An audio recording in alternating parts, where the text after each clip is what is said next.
History remembers grand wars and revolutions, but often overlooked are the treaties that follow. These documents, etched in ink, redraw borders and seal fates.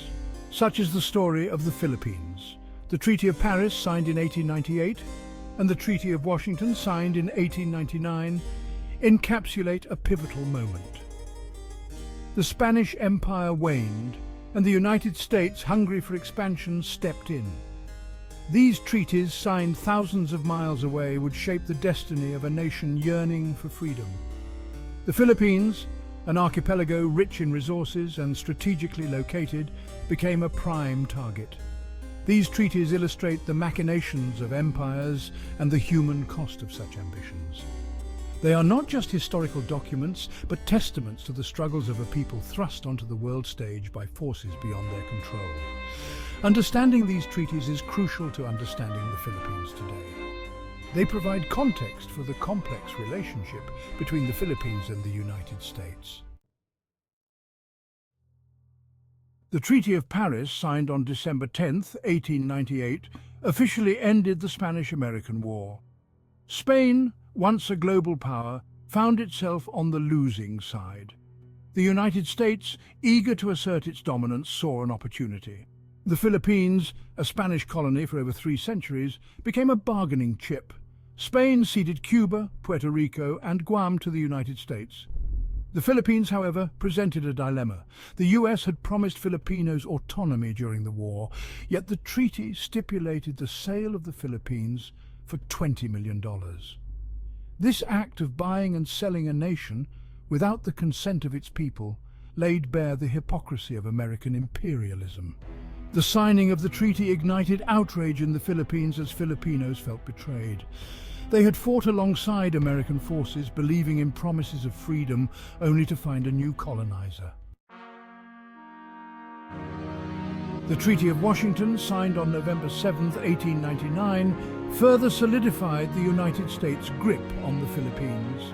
This treaty addressed the struggle between the United States and Spain over the small island of Sulu. The Sultanate of Sulu, a powerful entity in Southeast Asia, had long held sway over the region. Spain had never fully subdued the Sultanate. The United States sought to rectify this. The Treaty of Washington forced Spain to relinquish any claim it had to the Sultanate. This brought the United States into direct conflict with the Sultanate of Sulu. The Sultan and his forces resisted fiercely, becoming a thorn in the side of American colonial ambitions. The Treaty of Washington highlighted the complexities of international relations at the turn of the century. The Treaty of Paris and the Treaty of Washington cast a long shadow over the Philippines. They marked the beginning of American colonialism, lasting almost half a century. Politically, the treaties extinguished any hope of immediate independence for the Philippines. The First Philippine Republic found itself at war with the very power that had promised liberation. The Philippine-American War, a brutal conflict, resulted in the deaths of hundreds of thousands of Filipinos. Economically, the Philippines became integrated into the American market, primarily serving American interests. The archipelago's resources were exploited for the benefit of American corporations. Filipino industries struggled to survive. These treaties set in motion events that continue to shape the Philippines today. They are not merely historical artifacts, but living documents. Their legacy is visible in the country's political system, economic structures, and cultural landscape. Understanding these treaties is essential to understanding the Philippines' journey as a nation.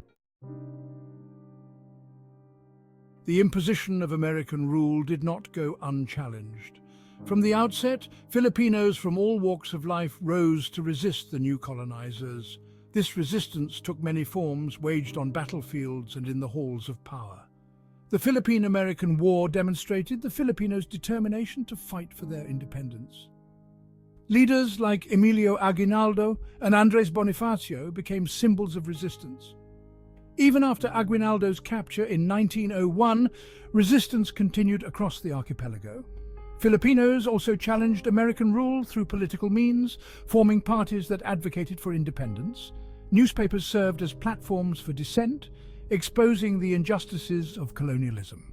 This early resistance was crucial in shaping the Philippines' path towards independence. It laid the groundwork for the eventual success of the independence movement. The Treaty of Paris and the Treaty of Washington continue to resonate in the Philippines today. Their legacy shapes the country's relationship with the United States and its place in the world. The American colonial administration introduced democratic institutions and processes. These institutions provided a framework for the Philippines' democratic development. However, the legacy of colonialism also contributed to issues like corruption and strongman rule. Economically, the Philippines still faces challenges related to poverty, inequality, and reliance on foreign investment. The structures of the global economy established during the colonial era continue to influence the Philippines. Culturally, American influence is evident in the education system and popular culture. English remains an official language, and American culture holds sway. Filipino culture has also enriched American society with its vibrant traditions. The Treaty of Paris and the Treaty of Washington stand as stark reminders of a pivotal era in global history. They mark a time when empires clashed, borders were redrawn, and the fate of nations was decided far from the people most affected. These treaties hold lessons that transcend time and geography. They remind us of the human cost of imperialism. The Filipinos, promised freedom, found themselves subjects of a new colonial power. Their struggle for self-determination deserves to be remembered and understood. These treaties highlight the enduring legacy of colonialism. The Philippines continues to grapple with the ramifications of its colonial past. Understanding this legacy is essential for comprehending the challenges facing the country today. The treaties represent much more than historical documents. They are symbols of power dynamics and broken promises. Their lessons continue to resonate in our interconnected world.